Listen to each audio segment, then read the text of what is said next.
Hello, I'm William Michael of the Classical Liberal Arts Academy, and today is August 14th.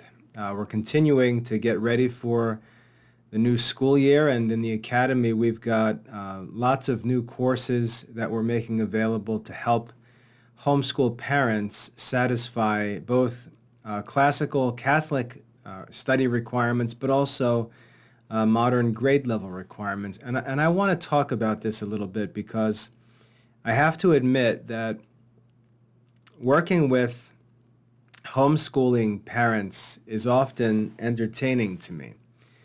It's entertaining because so often parents who get involved in homeschooling, they really, to be fair, they really have no idea what they're doing in terms of education, and they've got ideas about things, ideas about how school works, ideas about what needs to be done, ideas about what's important that they've really never taken time to just think about.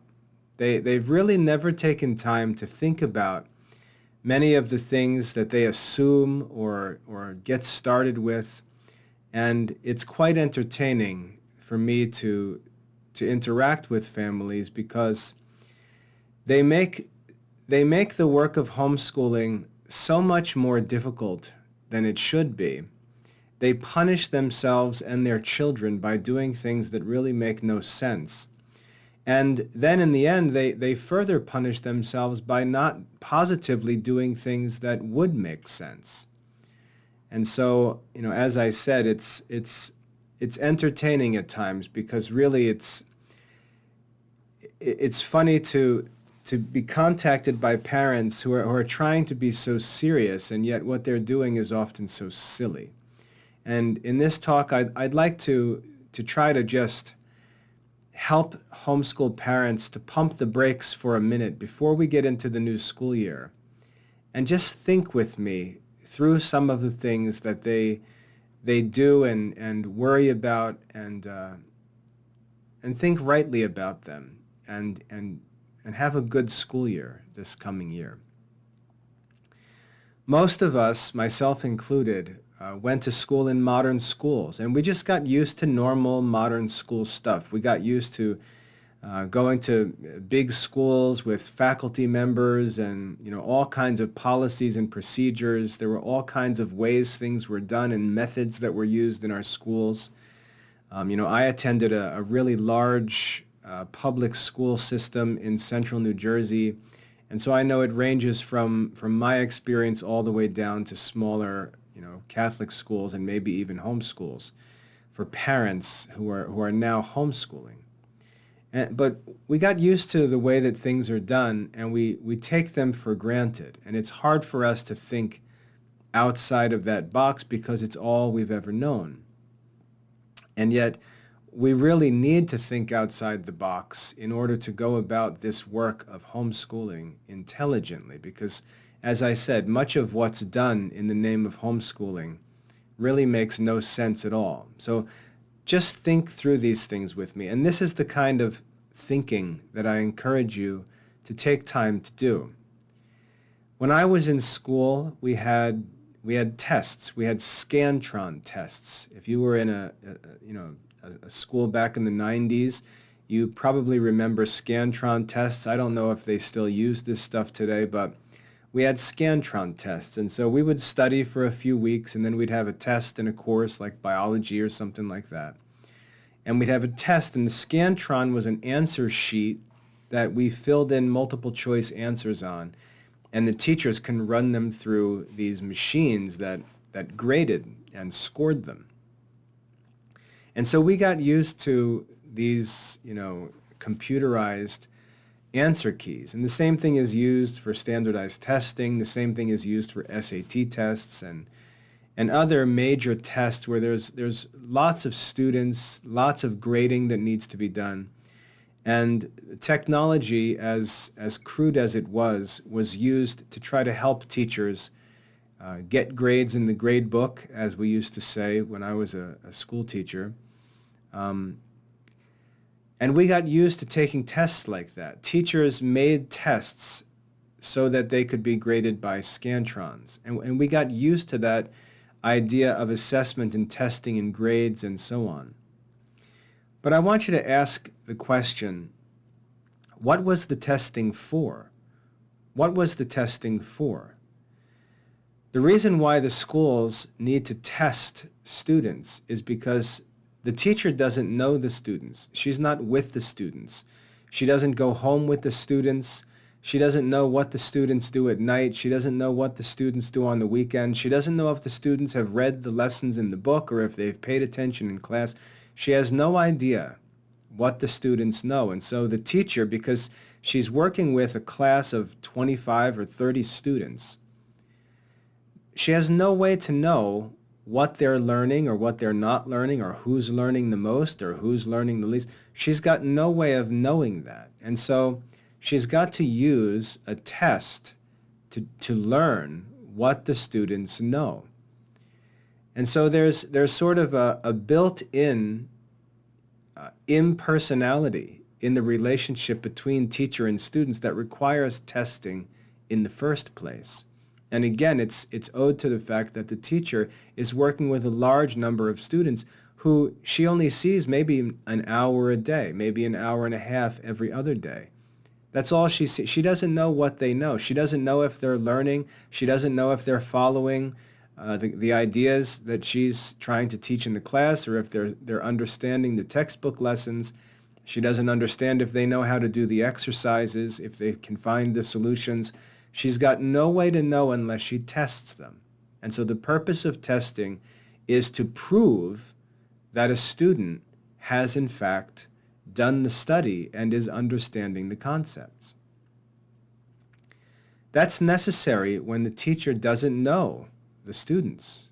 And that's true in a classroom environment where the teacher is working with a large number of kids and she doesn't know what they know. Now, flip to the homeschool environment where a mother is working with one child or maybe a couple children, but they're her own children. She doesn't see them for an hour a day. She sees them all day, every day. She doesn't, or I should say, she knows what they do in the evening. She knows if they study in the evening. She knows if they're doing their reading. She knows what they do on the weekend. She knows what they do during vacation and breaks and summer vacation. She's always with these few children. She does know what they know. She does know what they don't know. She's not like a school teacher. She's not dependent on testing for the assessment of her children's learning. And I think you can see already that most homeschool parents don't take time to think about this. What many homeschool parents are doing is imitating the classroom activities and methods at home, and it doesn't make any sense. A homeschooling parent is not like a classroom teacher. The relationship is different. The methods should also be different. And this is a great advantage for the homeschool parent. The homeschool parent has a great advantage over the classroom teacher. And I can say that as an experienced classroom teacher and as an experienced homeschool parent myself. The homeschool parent has great advantages over the classroom teacher. And so if I want to know what my children know or understand, I don't need to give them a Scantron test. I don't need them to write an essay for me. I don't need them to do these things that school teachers need students to do. And so assessment in a homeschool environment should be different than assessment in a school environment. It should be much easier, much more convenient, much more natural than assessment in a modern school. And as I said, most homeschool parents don't take advantage of these benefits, and they try to do the things the schools do, and it really makes no sense when they do so. Now, the other way that homeschool families punish themselves is they do many things that school students don't do. They do many things that go above and beyond the school curriculum requirements.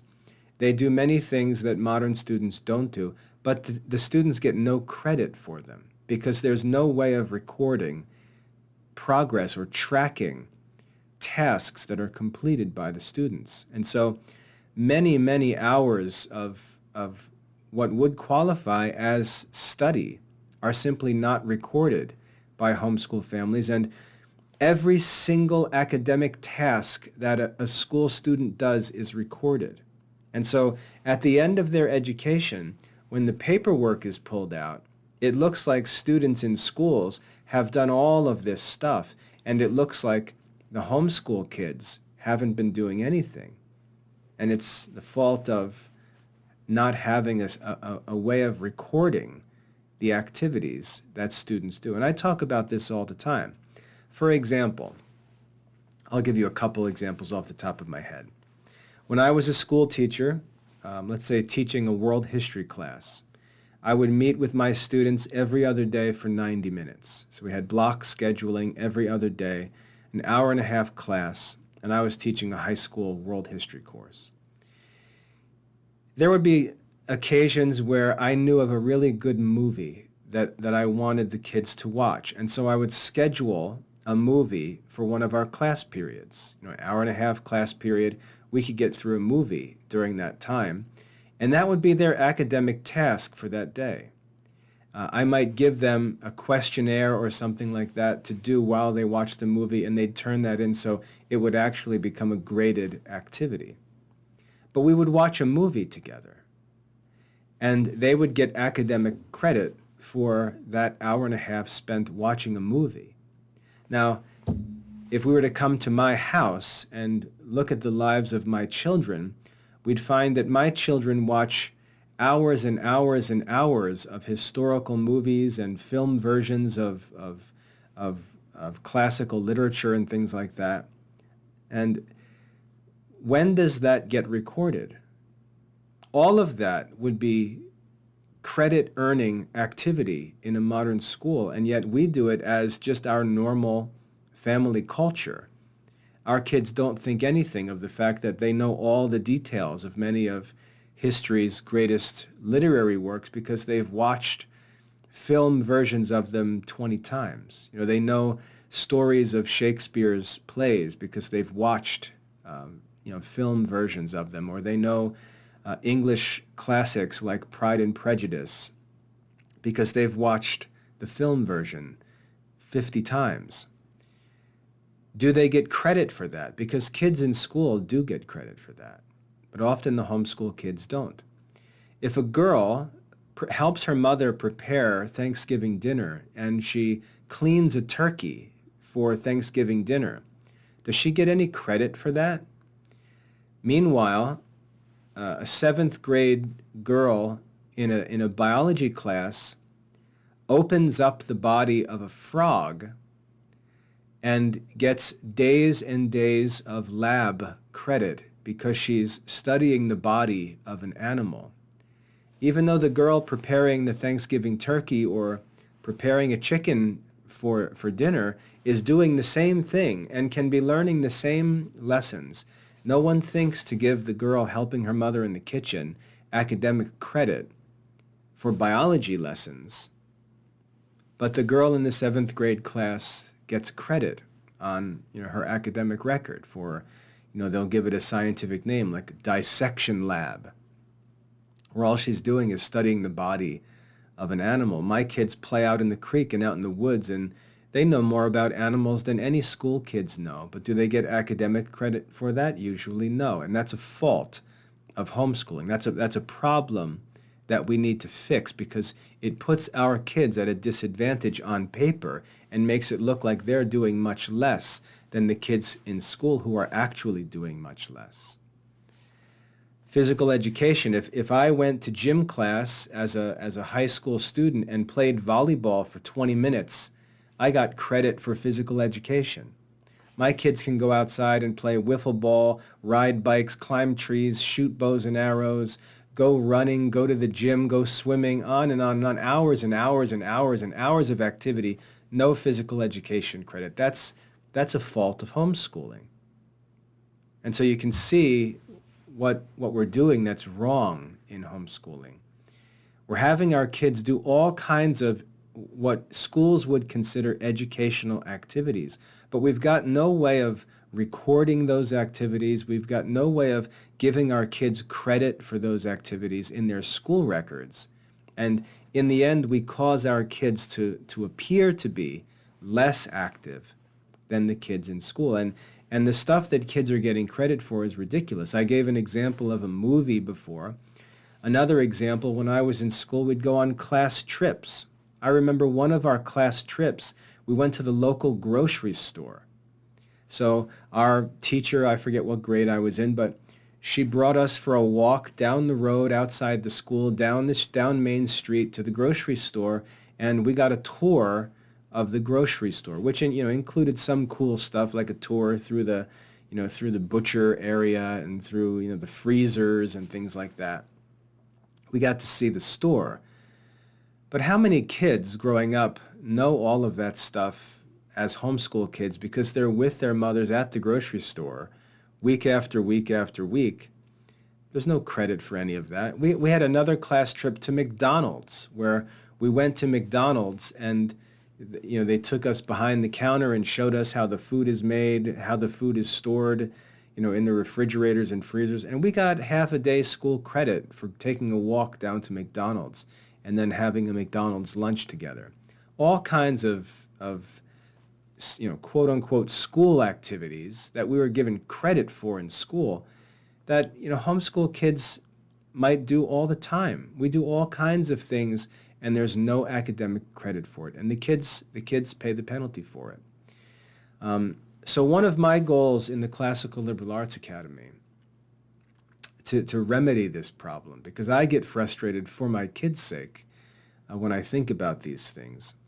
One of the things that I'm doing in the Classical Liberal Arts Academy in our study center is building courses that allow kids to manually mark tasks complete, or allow parents to mark tasks complete.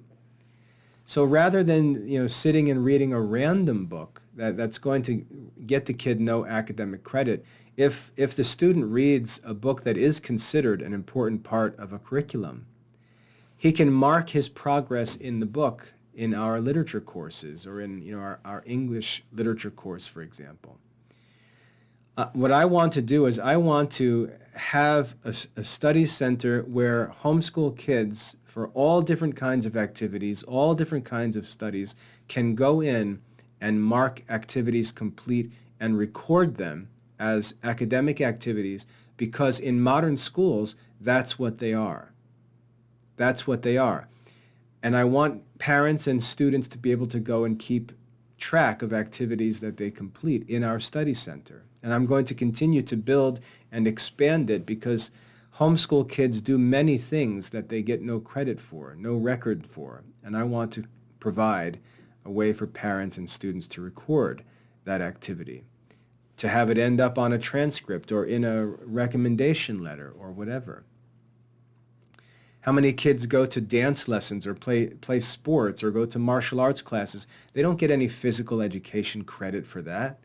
Whereas, like I said, if I went and played volleyball for 20 minutes, I got school credit for knocking a ball around, playing kickball, on the playground. Just silly nonsense that kids do every day. We got academic credit for it, and homeschool kids don't get that. And it makes them look inferior when it's time to look at the paperwork than the school kids. And we have to fix that because it's like having a boat. In homeschooling, we have a boat that's got a giant leak in it, and all of this activity leaks, or I should say like a bucket with a hole in it.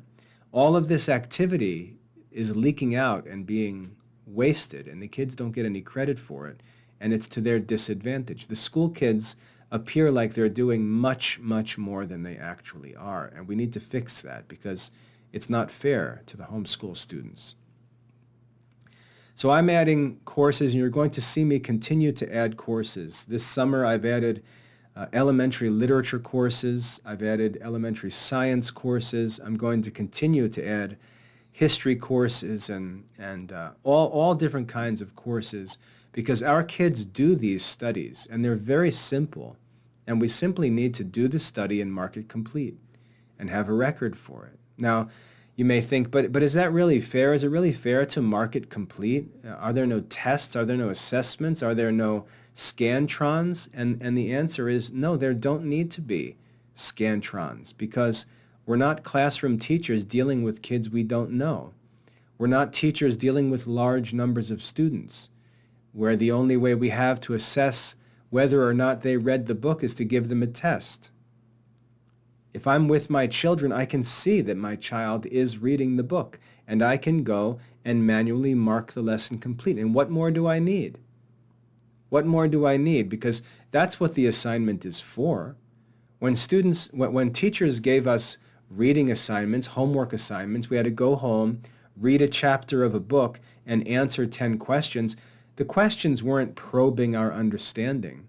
They were simply checks to see whether we did the reading and could even basically answer the questions, and the teachers graded them loosely just as a way of seeing that we did the reading. Well, if I'm in a home with my child and I'm watching him do the reading, I don't need to invent some artificial assessment to find out whether or not he did the reading, because I just watched him do the reading, or I did it with him, or I heard him read it out loud to me. So we know that our children are doing the studies. We don't need some goofy artificial assessment that checks whether they did the reading, because we watched them in our own home in the evening do the reading. And assessment can be much simpler for a homeschool parent than for a classroom teacher.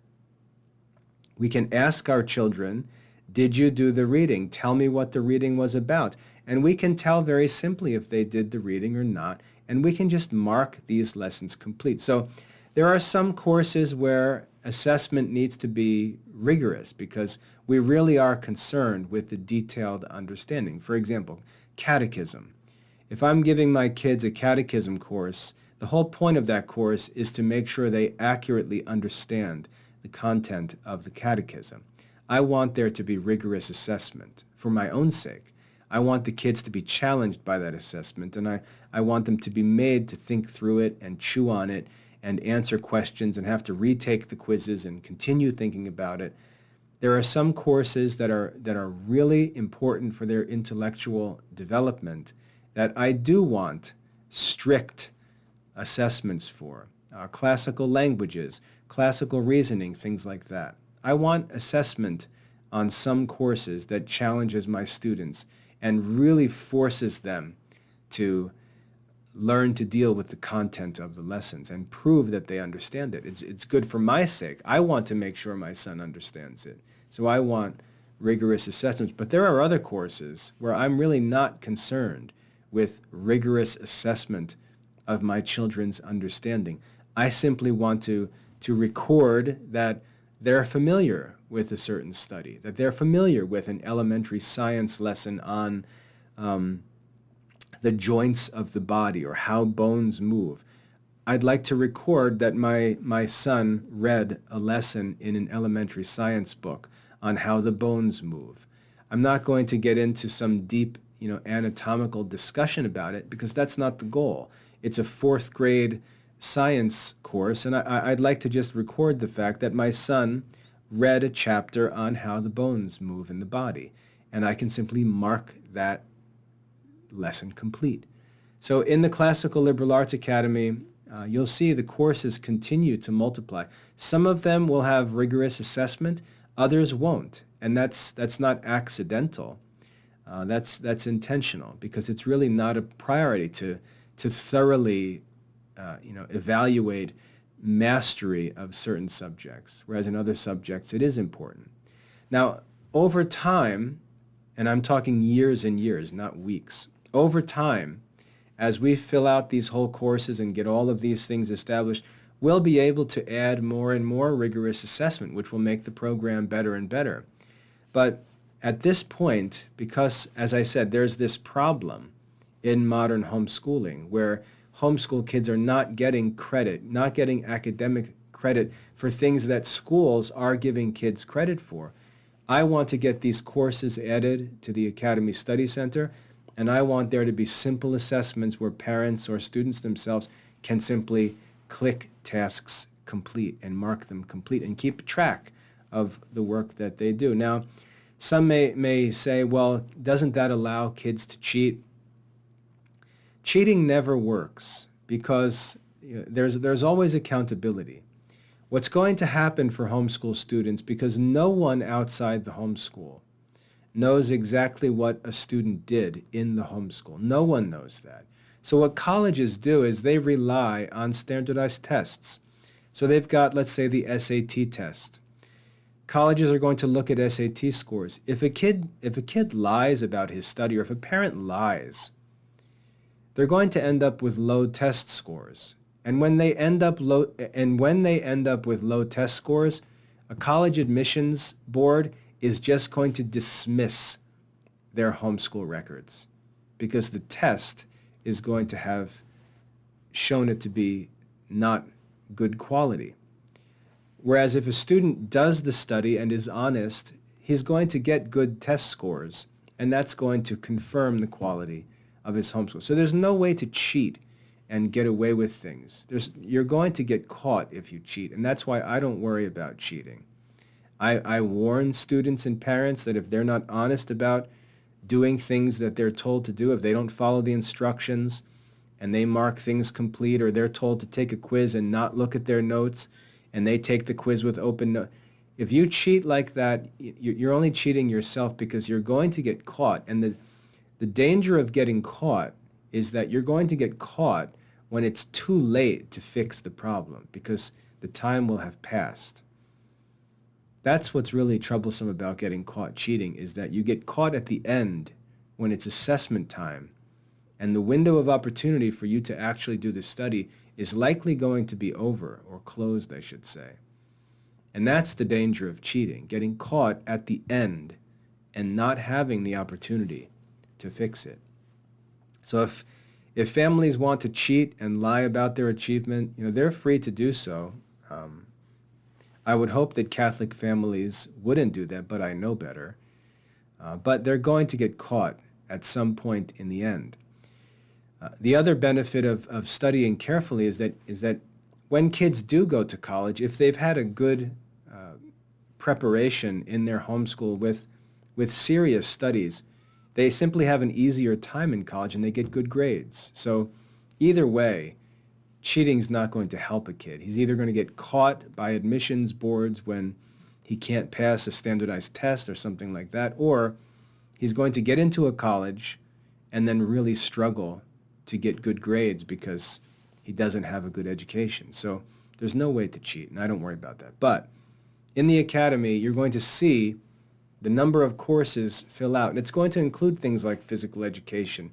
It's going to include things like elementary science, elementary literature, elementary history classes, and so on, because I want the kids to get academic credit for the work that they do. And also, and this is important, I want to make sure that if a family has time free for leisure reading, and the parents are wondering, well, what should we read? Well, there's a million options for what you could read, but I'd like to recommend things for families to read and to do that actually have academic value, and you can get credit for them and enter that credit into our system and mark things complete. So there are recommendations that I'd like to make as for what books students should study, what stories students should study, what studies students should engage in if there's time available.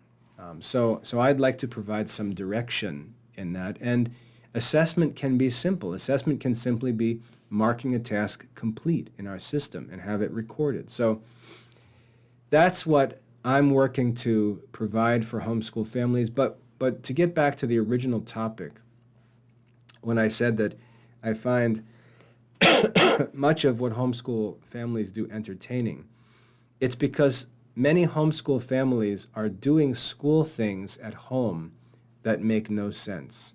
And they're doing many things at home that exceed what's being done at the school, and they make no record of it. So Not only do they make the easy stuff more difficult by all kinds of goofy school assessments at home, but they also penalize themselves for not having a way of recording activity that's done because it's not part of their homeschool curriculum. In the Classical Liberal Arts Academy, I'm providing so that's not going to be a problem, because the things that our families do, our normal family culture, our kids' daily experiences, many of these things include many, many tasks that school kids don't do outside of school. They only do at school, and they get credit for when they do them.